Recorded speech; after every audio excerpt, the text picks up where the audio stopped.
New Canelo vid. It's a quiet Let's watch this New Canelo. evening, and you're playing RuneScape when a strange character appears out of nowhere. Before you can react, they hand you a puzzle, teleport you into a massive maze, or throw you into a fight for your life. What most players shrugged off as a random annoyance was actually a test. Are you human or not? These were RuneScape's random events, Jagex's biggest weapon in the war against bots. Is this true? All these random events are to detect bots? To see if you'll interact with them or not? Over 40 unique events existed, each using different What the techniques hell? to separate real players from automated ones. But the war didn't end the way Jagex planned. In the end, the bots won. But how did botters defeat such an advanced system? And why do random events still exist today if they no longer serve any purpose? This is the complete story of RuneScape's random events, and the That's because you can't give RuneScape players something and take it away from them. You can't ever do that. cheaters who defeated them. Our story begins all the way back in early 2001, when RuneScape first launched. From the very beginning, there were players looking to cheat, and back then, cheating in video games was pretty normal. Nearly every game had cheat codes of some form. You could find them in magazines, inside strategy guides from the school book fair, or on websites devoted to them. But RuneScape wasn't like that. It didn't have cheat codes. You couldn't just punch in a button combo or plug in a Game Shark. If you wanted to cheat in RuneScape, you had to build a program that played the game for you. And that's exactly what some That's not really cheating. It's just called a no keyboard, no mouse challenge. They're actually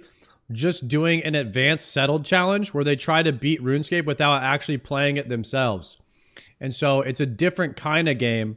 It's not actually botting. It's just a settled challenge. players would go on to do. These programs would come to be known as bots. They were designed to mimic a real player's actions, automatically clicking, moving, and interacting with the world without any human input. But when players first started building bots, they weren't all that advanced. The earliest known bots were coordinate bots, which were about as simple as it gets. You'd feed the bot a set of mouse coordinates, like the exact spot where a rock appeared on your screen, or where your inventory icon was, and it would just keep clicking those same points on a loop. With just those coordinates, you could program it to click on a rock 30 times, then move to your inventory and drop all the ore you had just mined. But the bot had no idea what it was actually clicking on. It didn't read the game or react to anything. It just followed a fixed pattern. So if your screen moved even slightly, or something changed in game, the bot would break instantly. At this point, RuneScape had hundreds of players, but Jagex, the small company behind it, was just 3 people: Andrew, Paul, and Ian Gower. Andrew was the only programmer of the bunch, so it was up to him to figure out how to stop this new bot problem. Luckily, the fix was surprisingly simple. He would update the game so that every so often, the camera would rotate just slightly, usually by just a few pixels. Over time, that tiny movement would add up until the bot's coordinates no longer lined up. Kinda And smart. once that happened, the bot would break. Jagex had won their first battle against botting software, but the war was just beginning. Kinda smart, As Mr. RuneScape Gower. grew in popularity, so did the amount of players looking to cheat, and the methods they used to do so would become more and more complex every day. Before Chat, anybody in the chat you use an auto clicker in RuneScape Classic? I feel like that was the first thing that we did as kids, was like try to figure out how to set up an auto clicker to click the mines. Like everybody I knew was doing that. For long, botters weren't just moving a mouse to Not fix me, of points on the course. screen. They were decompiling I would never RuneScape's do that. client and adding their own code directly into it. So Jagex's tools to fight back had to evolve just as quickly, leading to a long game of cat and mouse that would define much of the game's early history. One of Jagex's first major attempts to stay ahead came in late 2002, when they introduced a new mechanic called fatigue. The longer you performed a repetitive task like mining or fishing, the more your fatigue level would rise. Once it hit 100%, your character would stop gaining experience entirely, and the only way to recover back down to 0 was by resting in a bed or using a sleeping bag. But there was a I don't remember catch. that. To complete the rest, you had to solve a CAPTCHA-style challenge. I remember to CAPTCHAs. prove I remember that you were a real CAPTCHAs. player and not Yep. a bot. At first, the fatigue system seemed like a really smart way to stop bots for good, but it didn't take long for botters to find a workaround. One bot developer, Kiteneeks, realized that trying to train a program to read and solve CAPTCHAs wasn't worth the effort. Jagex could just change the fonts and break everything. So instead, he built a pair of programs called Sleepwalker and Fatigue Operator. When a bot went to sleep in Oh, this is where they crowdsourced the solving of these CAPTCHAs to other players. And if you solved CAPTCHAs, then you got tokens, and you could use your tokens while you were asleep, and other people would solve your CAPTCHAs for you while your bot was running. I remember this. This was like a crowd-funded CAPTCHA solving system that allowed you to AFK and other people would solve your CAPTCHAs. In-game, Sleepwalker would upload the CAPTCHA to Fatigue Operator, where real people would solve it in exchange for points that they could use later to get their bot's CAPTCHA solved. It turned botting into a sort of group project. You help me and I'll help you. And just like that, the CAPTCHA system meant to stop automation was no longer much of an issue for botters. Yep. Just solve others' CAPTCHAs for 15 minutes before work or school, and you'll earn. You legit play Classic? Can I look up my character? In RS3? RS3 character, look up. RuneScape player search. Can you look up your character? It was from 2001 or something. This is my character name. Player can't be found. A JMod has to search your account. No, I guess I can't then. Enough points to keep your bot running all day. This would lead to Fatigue becoming ineffective against most major bots, and a major annoyance to legitimate players. But for now, it was the best system they had. Most of Jagex's development time during this period was focused on RuneScape 2. RuneScape 2 was a complete overhaul of the game, with new graphics, new mechanics, and an entirely new engine under the hood. When the public beta launched on December 1st, 2003, it broke nearly every bot in existence overnight. They just didn't work with the new version of the game. The only bot that didn't completely break was called Scar, another project by Kiteneeks. Unlike most bots of the time, Scar wasn't tied to RuneScape's code. It was what's known as a color bot. It scanned the screen for certain colors, and when it found them, it clicked. For example, you could tell it the exact shade of green that Flax appeared as, and whenever it detected that color on screen, it would click it to pick it up. What really made Scar special though was its ability to recognize text. Trees in RuneScape Classic shared very similar colors with the surrounding terrain, so color alone wasn't reliable. Scar scripts solved this by moving the mouse around until the game displayed the word chop in the top left corner. That way, the bot knew it was hovering over a tree and not a random patch of grass. On top of this, Scar supported both minimap and image recognition, allowing it to identify shapes and icons rather than just raw colors. When RuneScape 2 launched, getting Scar working again was much easier than any of the other bots, because it didn't rely on RuneScape's internal code. Things like minimap, text, and image recognition would need to be fixed, but the core idea of finding a color and clicking on it wasn't broken. But most guys, these bots are getting too good. This was 20 years ago. You guys know how good the bots are now and how good they will be in a year from now, even 2 years from now, and the evolution of AI. We are not going to have to play video games ourselves anymore. And that makes me sad. I just want to point that out. Most cheaters still had their sights set on the original RuneScape. With RuneScape 2 still in beta, investing time into fixing Scar for it didn't make much sense. Jagex could change, add, or remove anything at any moment, breaking their work all over again, such as the fatigue system. Anyone who plays RuneScape today knows that there's no fatigue anymore, but during the early weeks of the beta, it was still there, but it's unknown if it was ever fully implemented. There are screenshots that show players with increased fatigue, sleeping bags, and even chat messages that display that resting was possible, and animations for resting have also been found in beta cache files. But there was something wrong with fatigue. In an internal report from December 20th, 2003, the first thing on Andrew Gower's to-do list was sort out fatigue system, Solid, thank you for the and show then on. in parentheses, scrap If I had to guess, the team had implemented everything related to fatigue except the CAPTCHA system. It's the one major fatigue feature that we don't have any screenshots of from the beta. Andrew was likely considering scrapping the system entirely since it had been deeply unpopular in the original version of RuneScape. Ultimately, fatigue would be removed from the beta not long after this, as the team came up with a much better and more engaging bot deterrent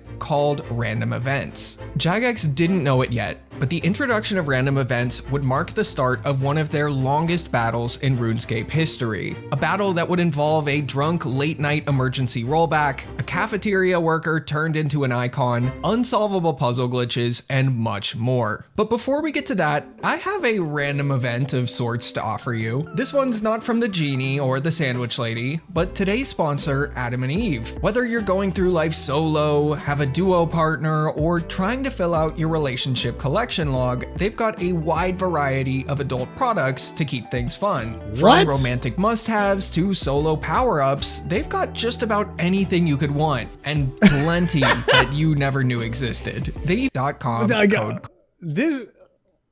He got an adult product website sponsor? What? Colonello. While playing RuneScape, depending on the activity you were doing, there was Canelo's now a a chance freak, that a brother. random event would appear. To continue what you were doing, you'd have to solve the event in some way, and in return, you'd sometimes receive a small reward for your time. On February 2nd, 2004, the first batch of random events were added to the RuneScape 2 beta. No one knew it yet, but these strange encounters would soon become a core part of RuneScape's identity. First up was the mysterious old man. He'd randomly appear, and if you talked to him, he'd hand you a random item. That was it. So how did giving players a free item actually help stop bots? Well, if you ignored him, he'd teleport you somewhere random in RuneScape. And when he was first introduced, no bot scripts accounted for that. They wouldn't talk to him, get teleported miles away, and their script would break because they'd have no idea where they were. The Genie was another similar event. He would appear and give you some XP and any skill of your choosing if you spoke to him, or would teleport you far away if ignored. Numerous fan sites at the time also claimed that if ignored, the Genie would scatter your inventory across the ground instead of teleporting you away, but if this feature existed at all is highly debated by the community. When I asked Mod Ash about it, he said he didn't recall any version that worked that way, though RuneScape 2 launched just a few months before he joined Jagex. The earliest version of the Genie's punishment code he could find in any archive used the label Macro Genie Angry Teleport, which was clearly written to move the player and mentioned nothing about scattering their items. So, assuming that the inventory spreading rumor was just a rumor, the punishment for ignoring the Genie was relatively harmless for real players, just a mild inconvenience. But not every random event was so harmless. Anyone who's dismissing a Genie is clearly a bot. Let's just get that out of the way. No one is dismissing free experience lamps. We should ban these accounts instantly. Were far more aggressive. These were known as Guardian randoms, hostile NPCs that would spawn while you trained certain skills and attack only the player who triggered them. They all scaled with your combat level and had to be killed or ran from until they despawned. While woodcutting, a tree spirit could appear. While fishing, a river troll might show up. While burying bones, you could be interrupted by a shade or zombie. During thieving, it was the Watchman. And while mining, the infamous rock golem would pop up. These events were effective. Skilling bots weren't programmed to fight back or know to run away, so many of them would just die. Other events focus less on combat and more on punishment for not paying attention. For example, while chopping trees, you might click on one that suddenly turned into an ent. If you kept chopping, your axe would break, and you'd have to visit Bob's Brilliant Axes in Lumbridge to get it repaired. Your axe head could also randomly fly off while woodcutting, landing a few tiles away. You'd need to pick it up and reattach it before you could continue chopping. If you didn't notice or were too slow to react, it could be an expensive mistake, especially after the release of the Dragon Axe a few years later. Its head could fly off just like any other axe, and at the time, that axe was worth millions of gold. If you didn't pick up the axe head, it would despawn or another player could grab it. What? A whirlpool would sometimes appear on top of a fishing spot and swallow your equipment if you kept fishing there, or a big fish could eat your gear and spit it out a few tiles away. Harmless if you noticed, but many players got their gear stolen by someone else if they didn't react. Bro, this is kind of funny to see how they battled against the bots in the early game. This is the methods that they used are actually quite hilarious. I didn't know half of this stuff, and I'm glad we're watching this. Fast enough. While mining, the rock could sometimes begin to smoke. If you continued mining it, it would explode, damaging your character and your pickaxe. You'd need to get your pickaxe Spoiler alert, the bots win the bots win at the end of this movie. repaired by Nermorph in the Dwarven mines to continue mining. Just like with woodcutting, your pickaxe head could also randomly fly off and would need to be picked up and reattached. While thieving from chests, a poison gas cloud would sometimes come out and damage you and any nearby players. Despite the damage hit splat being green, it wouldn't actually poison you. This one was pretty much unavoidable, so I think it was made so that players couldn't just auto-click the same chest over and over again, and would need to heal up with food on occasion. Sometimes while training, a strange plant would begin to grow beside you. After a moment, you could pick it to receive a strange fruit, an item that could be eaten to cure poison and restore your run energy by 30%. However, if you ignored the plant, it would attack you and actually had a chance to poison you,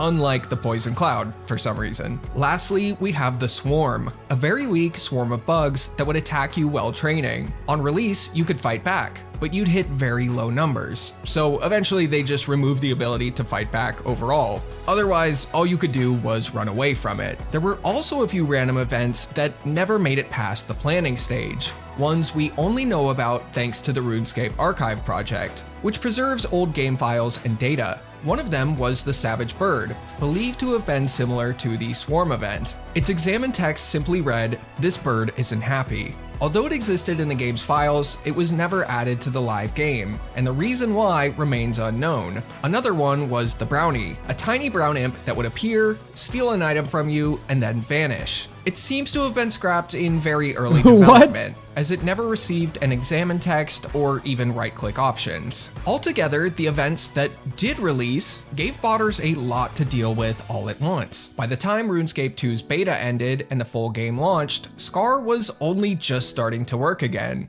Not only did botters have to wrestle with getting Scar stable, they now had to figure out how to handle random events too. Each one worked differently, and since players might not encounter the same event again for days at a time, it took a lot of trial and error to even begin automating them. In the beginning, bots were getting killed and teleported left and right, but over time, slowly but surely, they would begin to write scripts that could recognize these events and avoid or complete them. But then, Jagex threw a little curveball. 2 months after the original batch of random events, they launched 2 more. One of them was a hit, and the other was a disaster. Let's start with the good one first. The Drunken Dwarf. During your adventures through RuneScape, a drunken dwarf would now occasionally Brother, I always dismiss this dwarf. appear. If you talked to him, he'd give you a kebab and a beer. If you ignored him, he would attack you. Now for the bad event. It's one that you've likely never heard of, as it was only in the game for about 3 hours. Bro before hates it was Oda. removed. What are we The saying? Tangle Vine. It would sprout under your feet and trap you. If you moved or clicked on your screen at all, you would take damage. If you instead did nothing for 10 seconds, the vines would disappear and you could move again. The idea behind it was actually pretty clever.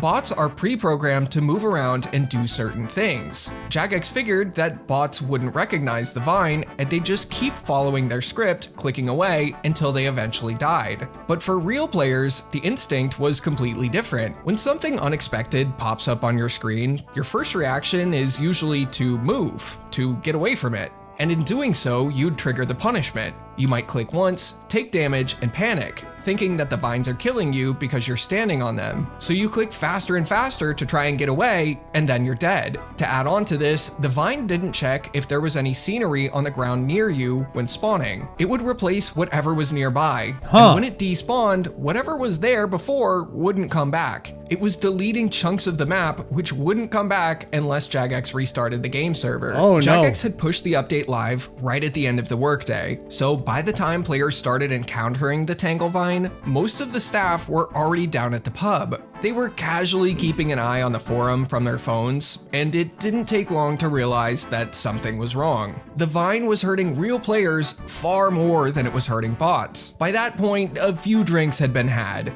but despite that, Andrew Gower decided to head back to the office and fix it himself. Something he'd already done more than once after a late night at the pub. He got back to the office, removed the Tangle Vine from the game. Well, why is Cornello making it seem like they go to the pub every single day after work? What?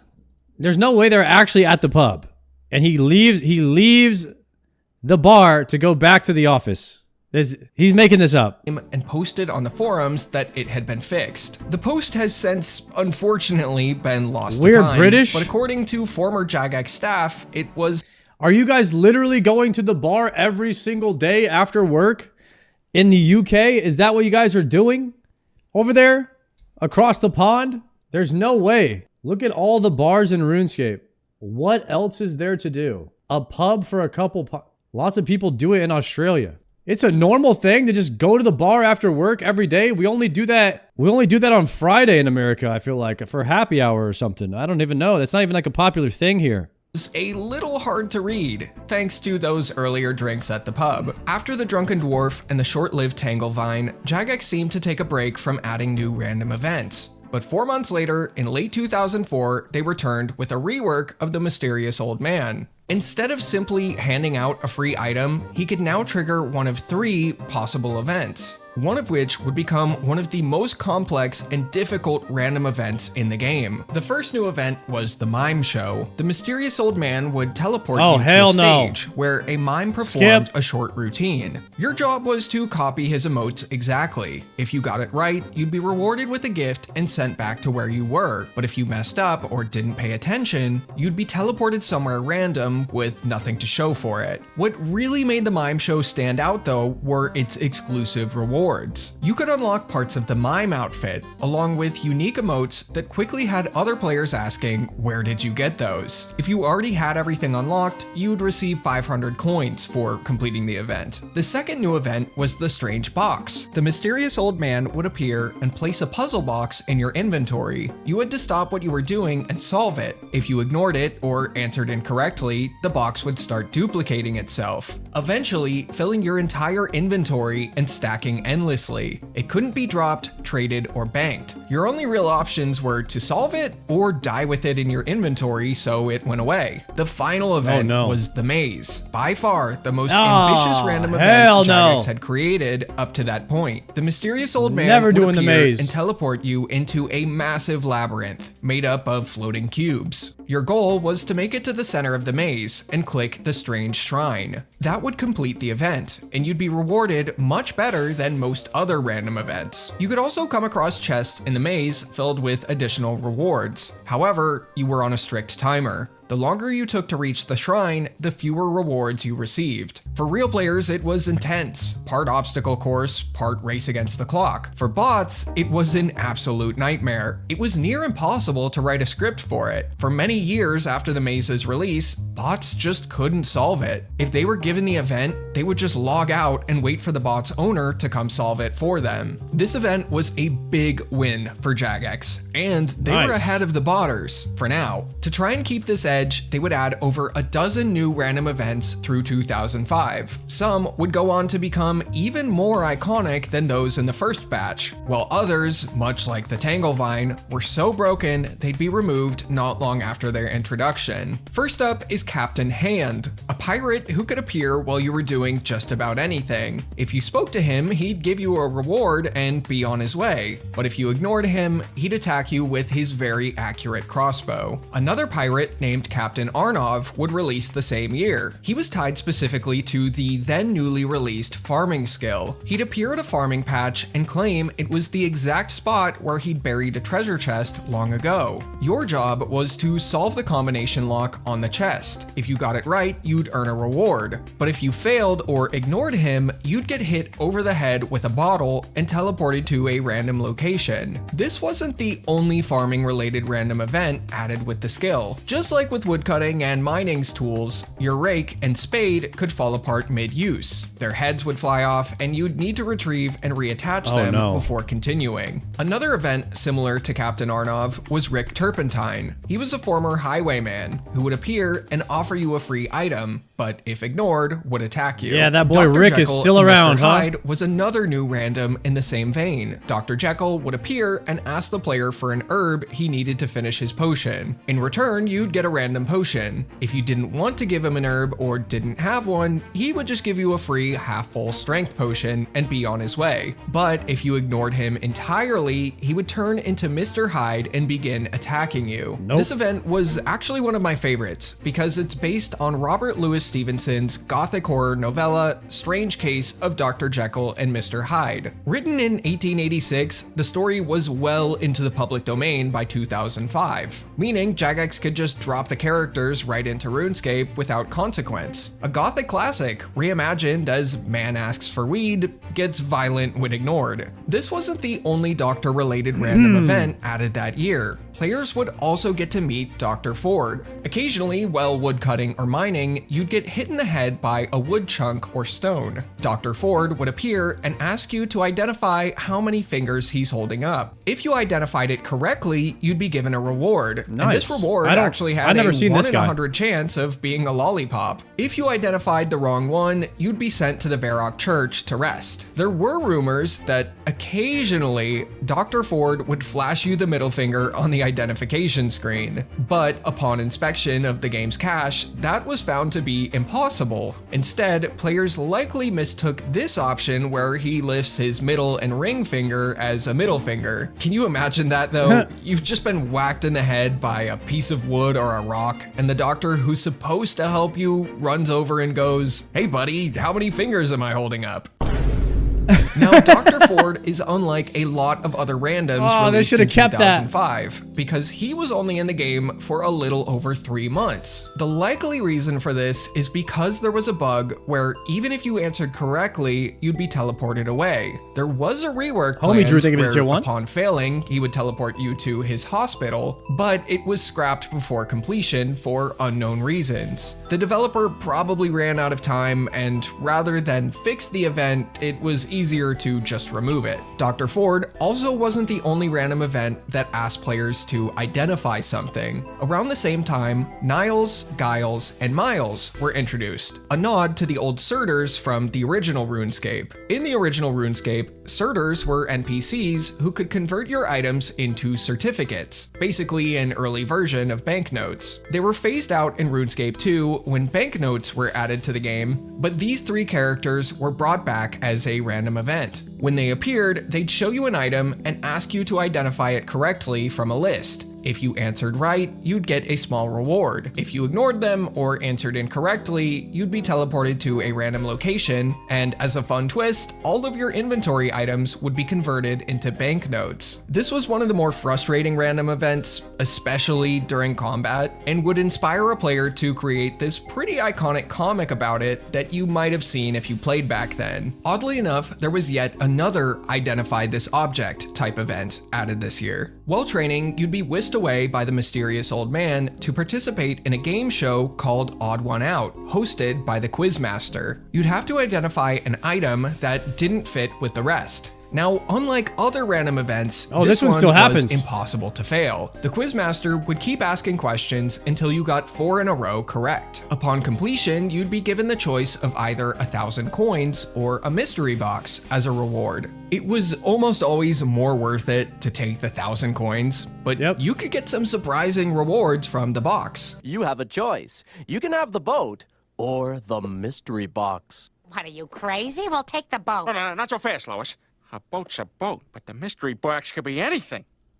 It could even be a boat. You know how much we've wanted one of those. Then let's just... We'll take the box. The Pillory Guard random event had players identify not items, but shapes. While thieving, he could appear and whisk you away, locking you inside a pillory cage somewhere in RuneScape. To escape, you had to open 3 locks by choosing the key whose shape matched the one on the lock. And while you were trapped inside, nearby players could even throw tomatoes at you for a little added humiliation. But if you completed the event successfully, you'd get a small reward for the time you served. Kiss the Frog was probably one of the more unique events added in 2005. A group of frogs would appear and direct you to kiss either the Frog Prince or Frog Princess. After doing so, they'd turn into a human and reward you with a frog token. You could then take the token to Thessalia's fine clothes shop in Varrock and use it to purchase parts of the royal frog outfit or the frog mask. If you ignored the frogs, you would be teleported to Frogland and be turned into a frog, where you would have to beg for forgiveness to be changed back and return to RuneScape. Evil Bob's Island was another silly one with a pretty interesting backstory. In 2004, a cat NPC simply named Cat was added to roam around Berthorpe as part of the Death Plateau quest. The artist who designed the cat gave Bob it Ross. the maximum possible wander distance for an NPC just to see how far it could go. Players soon began spotting the cat in places it was never meant to be. Edgeville, Port-Sarim, Lumbridge, pretty much anywhere that wasn't blocked off by walls or terrain. It became an accidental icon, and players even began to theorize that this cat was a J-mod in disguise spying on players. Soon after this, the cat would be renamed to Bob,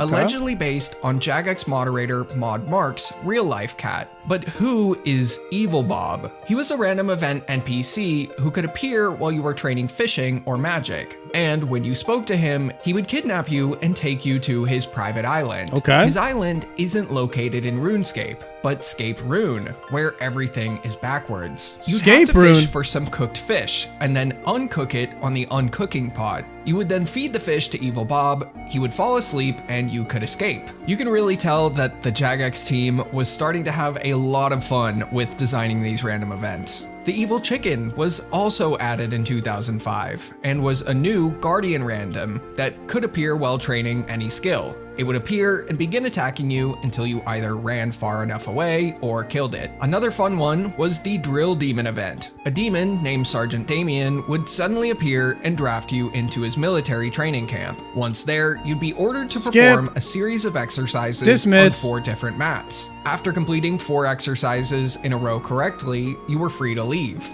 In return for your service, you'd earn a piece of the camo outfit, which back then actually looked a lot different than the modern version. It looks a little goofy, but I have to say I like it a lot better. Now, if you already had the full set, you'd just be given 500 coins. The Freaky Forester was another interesting Andrew, thank you new for the tier 1. He would teleport you to a small clearing in a forest, where you would have to kill a pheasant with a specific number of tails and return it to him. For successfully completing the event, you would receive a pair of the Lederhosen outfit, or 500 coins if you already own the full set. I don't know about you, but I specifically remember this rumor from back in the day that wearing the Lederhosen outfit was actually a way to get more woodcutting XP or something along those lines. It was before they had the XP drops in the top right corner, so of course I just blindly believe it rather than hovering my mouse over the woodcutting icon to check. But if you heard that too and were wondering if I'd mentioned that, it was indeed just a rumor. The final event from 2005 that I haven't discussed yet was the Lost and Found event. While teleporting somewhere, you might occasionally find yourself stuck in a small room within the abyss. There was a problem with your teleport spell, so you'd need to pull the right lever to continue your teleport and make it to your final destination, after which you'd receive some runes or essence as compensation. As you can imagine, all of these random events were a big problem for botters. It was difficult, if not impossible, to keep up with all of them, but at the end of 2005, the botting community would receive a major lifeline. A new and very impressive bot called Aryan would be released. Let's talk about that name first, though. God dang it. It sounded bad enough that the bots developers always figure it actually had out, to man. post a disclaimer on their website clarifying that it wasn't a reference to, you know, that Aryan. They insisted that they use the term to mean better or noble, which honestly doesn't make it sound much better, but oh well. Anyway. That's sus. It's not that. It means better than everyone and everything else. But it's not that, guys.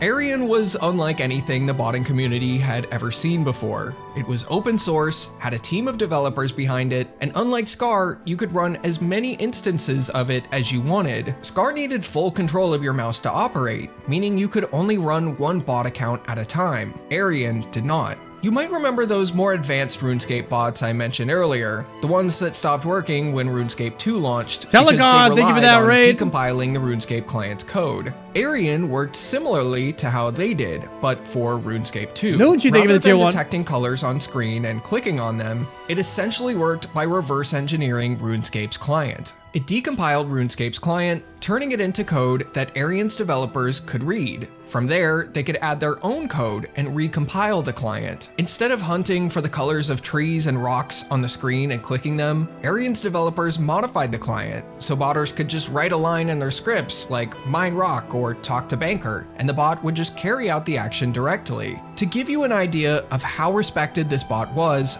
many bots that followed it in later years would claim to be the best bot since Aryan, or even Aryan 2. Although Aryan was much easier for Jagex to detect than other bots like Scar, it was much more reliable at solving random events. By the start of 2006, they had every single one solved, except for the maze. The botting community was entering a new golden maze is era, OP for the and bots. Botters felt unstoppable. But just a few weeks later, the project would shut down. Although the exact reason has been lost to time, it's believed that Jagex threatened Aryan's developers with a lawsuit if they didn't cease operations. So Aryan's team would disband, and the official fork of it would be taken offline. But due to its open source nature, tons of spin-offs would pop up. Much like a Hydra, Jagex had only chopped off one head, and in its place, several more began to grow. It was only a matter of time before one of the new forks became as popular as the original. So Jagex went back to the drawing board.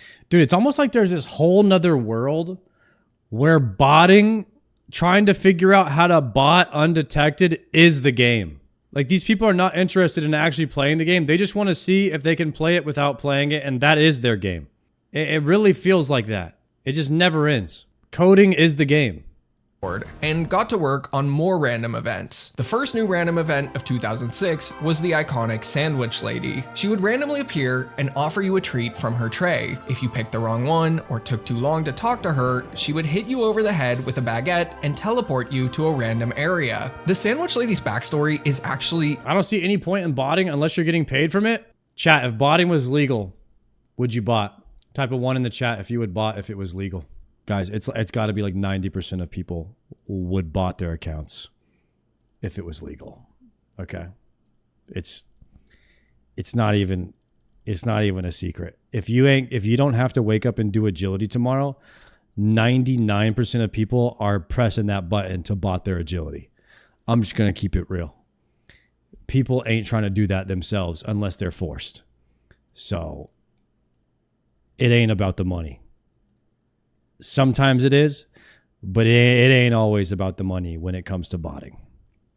Super interesting. She's based off of a real person. The office building Jagex was in at the time was shared with multiple businesses. This building had a canteen with a sandwich lady who would go around to all the businesses, knock on their doors, and announce herself by saying, "Sandwiches!" She was a real-life random event who interrupted work, so they added her to the game to do the same to players. If a Jagex staff member asked the real sandwich lady for a food item that she didn't have at the time, she'd knock them out with a piece of bread and they'd wind up in a parking lot somewhere in Cambridge. Okay, so not actually, but she would give them a pretty mean look. The character's hair, outfit, everything was inspired by the real sandwich lady. Someone even let her know that they added her to RuneScape, and she didn't seem to mind. Honestly, she probably had no idea what they were talking about. The next new random event was Prison Pete. An NPC named Pete had been imprisoned by Evil Bob in Scape Rune. You Prison need to help Pete? him Party escape Pete? by popping balloon animals to get prison keys. After popping the correct animal 3 times in a row and turning in the keys, you were free to go. Prison Pete seems to be the Escape Rune version of Party Pete, given that Party the jail Pete! area looks exactly like the Falador party room, and in both areas, you're popping balloons. Jagex really had a thing for repeating names in random events, because not long after Prison Pete's introduction, another random event NPC named Pious Pete appeared. Much like the Tanglevine and Dr. Ford events, Pious Pete wasn't around for long, only a few months before being quietly removed. In this event, you would be teleported to Pete's Chapel, where you had to help relight its candles. It sounds simple enough, but the execution was brutal. The instructions were vague, and the candles would constantly go out before you could finish, forcing you to start over again and again. You could only leave if you successfully completed what he asked. Some reported spending hours trying to complete it, only to earn a few hundred coins as a reward when they finally did. Overall, it was a really confusing event, so I'm not surprised that it was removed pretty quickly. After the two Pete's came the introduction of the Gravedigger random event. While burying bones, there was a chance that a gravedigger named Leo would appear. You'd be teleported to a small cemetery with 5 open grave sites, each of which had a coffin and headstone. Leo's still around. All the coffins are matched up to the wrong headstones, so you'd need to remove each coffin and match them to their proper headstone. In return, Damn, you there's a receive lot of piece these. of the zombie outfit or a zombie-themed emote. This thriller-themed emote went so crazy in RuneScape music videos back in the day.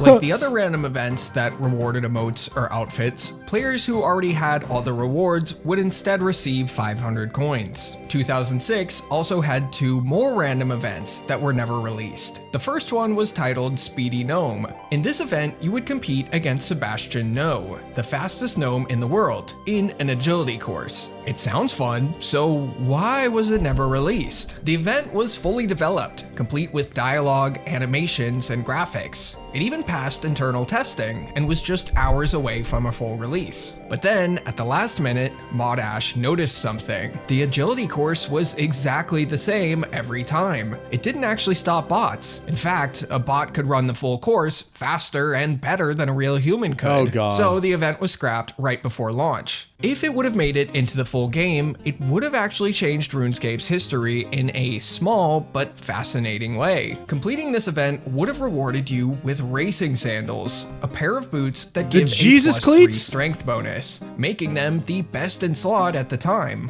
In 2006, everyone would have been running around in sandals rather than rune boots. Next, we have the Duke of Bridgelum. What are random those? event. In this one, you would be transported to Scape Rune and would have to help the Duke of Bridgelum reassemble dead cows. This one only ever made it to testing where it was scrapped, because quite frankly, it's gross. The reward for this event was going to be the cow outfit, but it would later be repurposed in old school RuneScape as a reward for completing its annual birthday event. But forget I even mentioned old school RuneScape, because at this point in the story, we're still a few years away from that version of the game launching. Now, even after throwing a small army of new random events at botters, they soon got to work solving them. They were able to figure out how to automate these new events faster than ever before, so Jagex would have to step things up. Perhaps you're familiar with the Bot Nuke Day, also known as Cluster Flutterer, Yep. the massive 2011 update that wiped out millions of bots overnight by making changes to the game's code. But what most players don't know is that this wasn't Jagex's first attempt at something like this. Back in And all those bots were gone for a total of 1 day.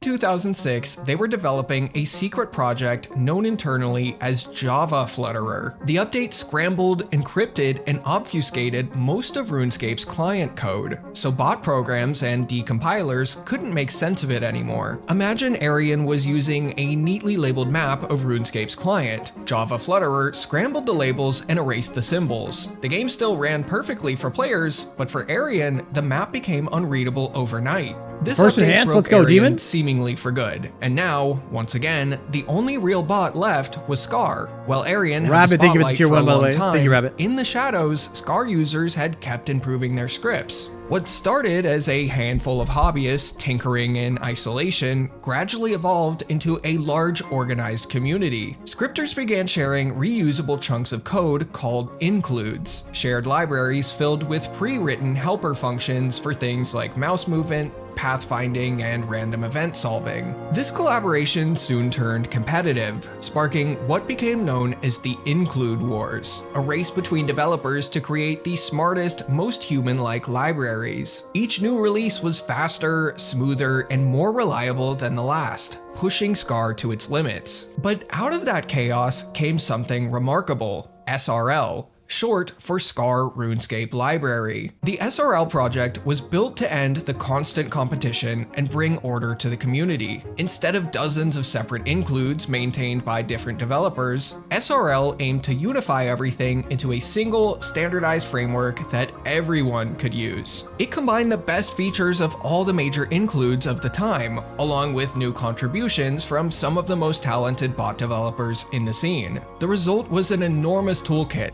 that could handle almost everything a bot needed to do, from navigating the world and managing inventory to detecting colors, solving puzzles, and most importantly for this story, completing random events all on its own.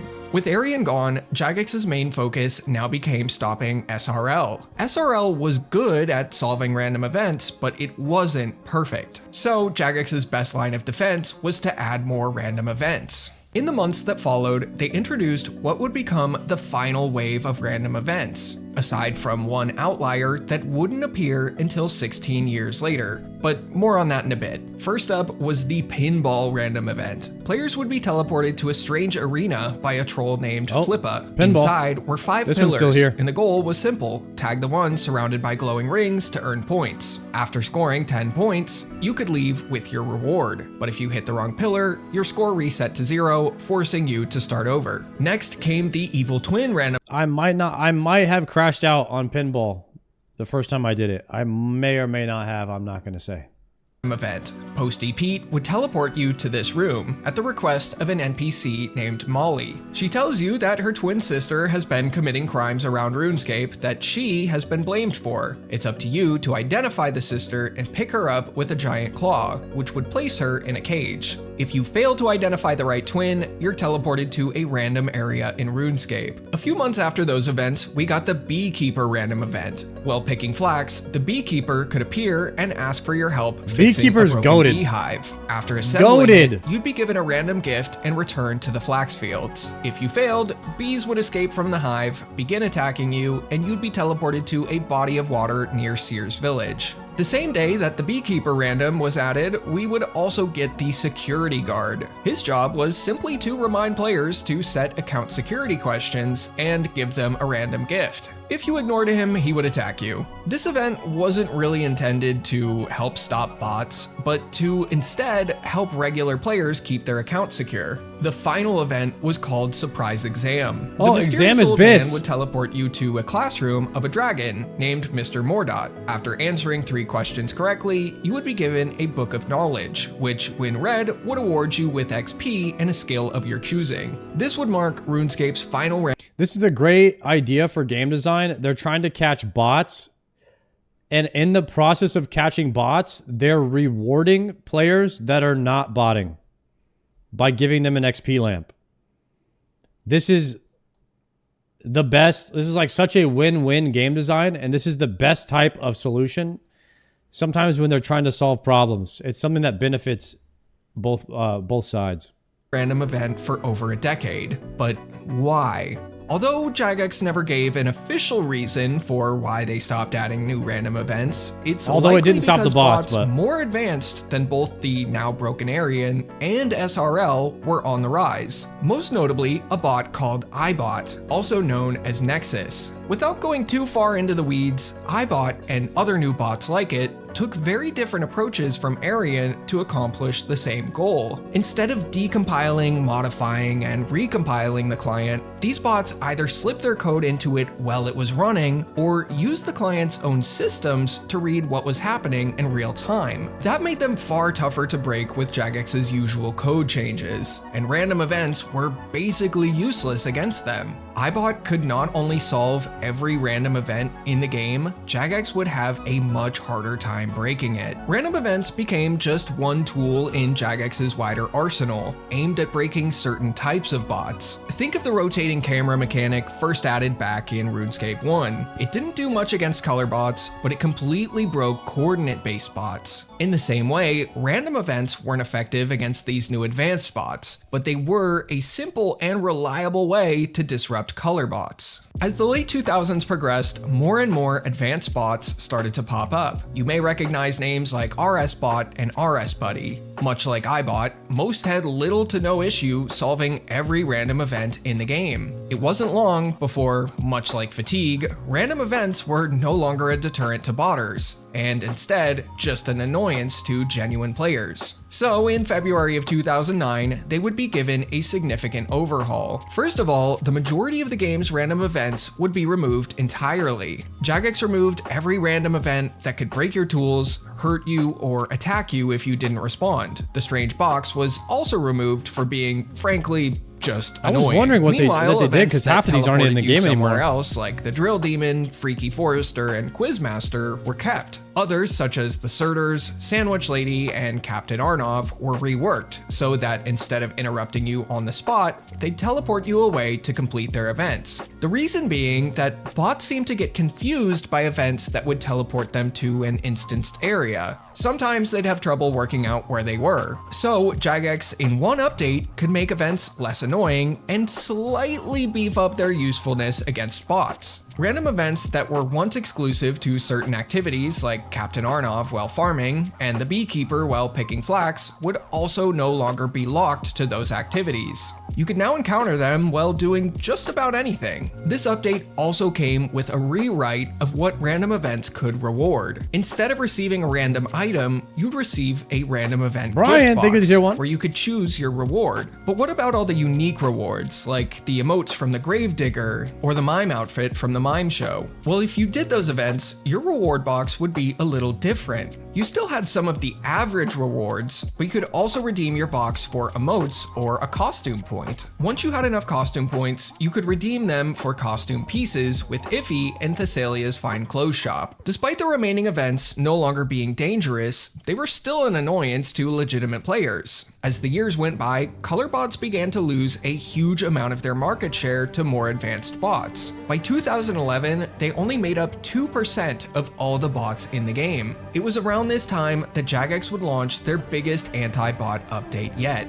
Bot Nuke Day, also known as Cluster Flutterer, a massive update that completely scrambled previously unobfuscated parts of RuneScape's client code. Every bot that relied on reading or modifying the client suddenly stopped working overnight. To make things even harder, Jagex began releasing slightly different versions of the client for each player, making it nearly impossible for bot developers to keep up. In the days that followed, they banned millions of bots, on a scale never seen before. They claimed that these bots made up about 40% of the player base at the time. It was one of Jagex's most successful anti-bot operations to date. But this massive ban wave didn't suddenly make color bots the top dogs again. When Aryan and its spin-offs were shut down years earlier, players briefly fell back on color bots, but this time was different. The bots Jagex had just taken down weren't small projects. They had huge communities behind them, and some of their developers were making tens of thousands of dollars a month from paid subscriptions and scripts. So it didn't take long before they found ways to adapt and get around the changes Jagex had made. Jagex would soon begin taking a different route to shut these bots down, taking them to court. They couldn't get all of them, but they had success taking numerous bot makers to court and shutting their projects down entirely. By now, random events weren't really relevant anymore. Jagex was focused on much bigger fish than the 2% of players using color bots. Random events did little in the war on bots anymore, and were an ever-growing annoyance for legitimate players. So in October of 2012, Jagex decided it was time to remove random events from the game entirely. But now there would be no way to obtain the exclusive rewards that random events offered, unless you had enough costume points saved up. So a few months later, in February of 2013, Jagex would make it so players could purchase any of the random event costume pieces from Iffy's costume shop in Varrock using coins. Purchasing any of the mime or gravedigger pieces would also unlock their related emotes. All of the old NPCs that you know and love from these events would also be given permanent homes around the game world. But random events weren't gone for good. Old School RuneScape launched that same month, bringing with it the random events exactly as players remembered them from 2007.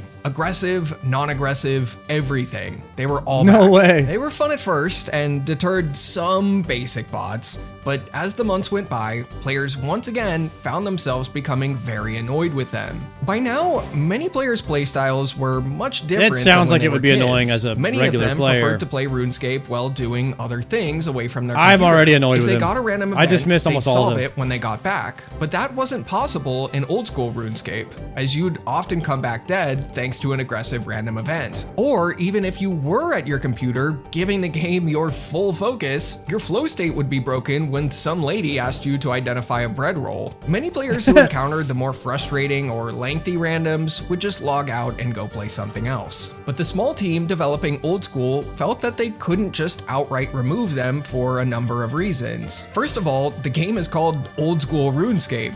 They couldn't just outright remove one of the most old school things about it just because some players found it annoying. They also didn't know how they would implement new ways to get the rewards that players could only get from randoms. And some players even argued that the vast majority of gems in the game came from random events, which gave them out frequently as a reward, but more on that in a moment. It took a while, but the team finally came up with a simple but effective solution. Remove the aggressive random events that were killing everyone, remove the tool breaking randoms, and make all the other ones optional. If you don't reply to them, instead of teleporting you somewhere random, they just go away. Boom! No need to rework how players get the event exclusive rewards because only non-aggressive randoms gave them, and anyone who still wants their easy free gems can get them. Even if the idea that they introduced the vast majority of the game's gems was very likely exaggerated. Gem rocks not only existed back then, but were one of the best mining training methods in the game,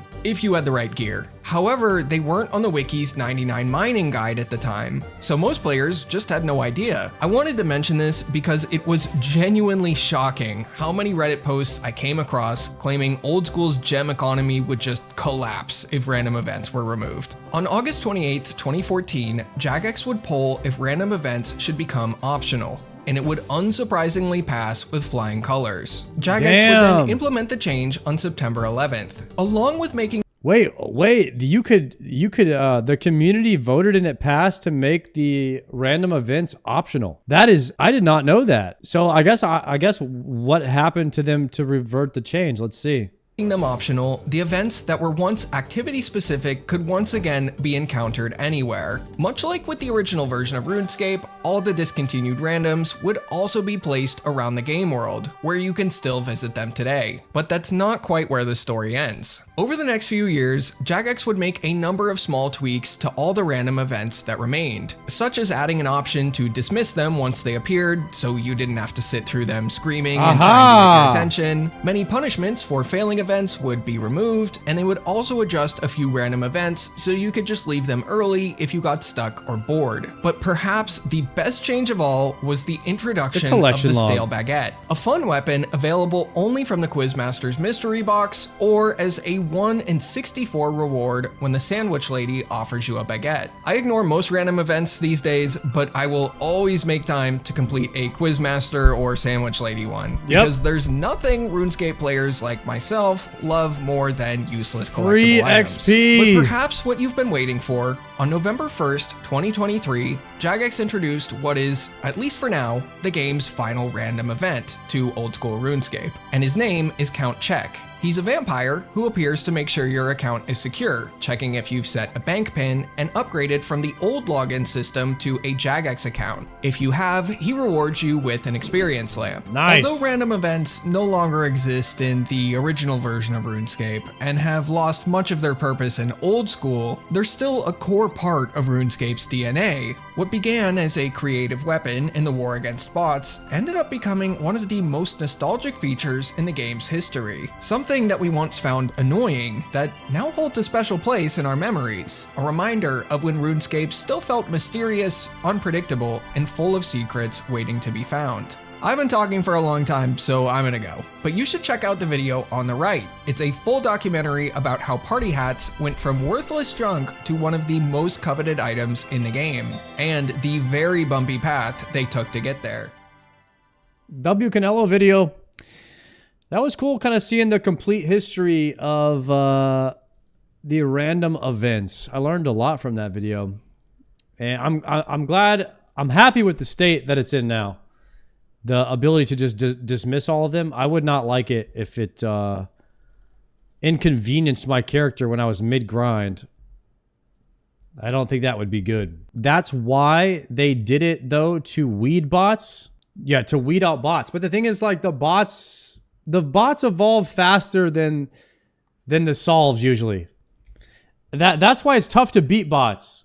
Because the more that you create ways to stop them, the faster the bots will evolve. And it's almost a lose-lose situation because as you get better at stopping bots, the bots get better at not being stopped. And so if you stop trying to beat them, then you can keep them dumb as you can keep them from evolving by trying not to beat them. You can kind of you can stop their growth if you stop trying to beat them right now. But then you have that bot in the game forever. And so if you continue trying to stop them, then they just keep evolving, keep getting better. And there isn't really a good solution. So I almost giving up on stopping the bots is the best solution. And it's not a good solution, but it's a solution. Just give up.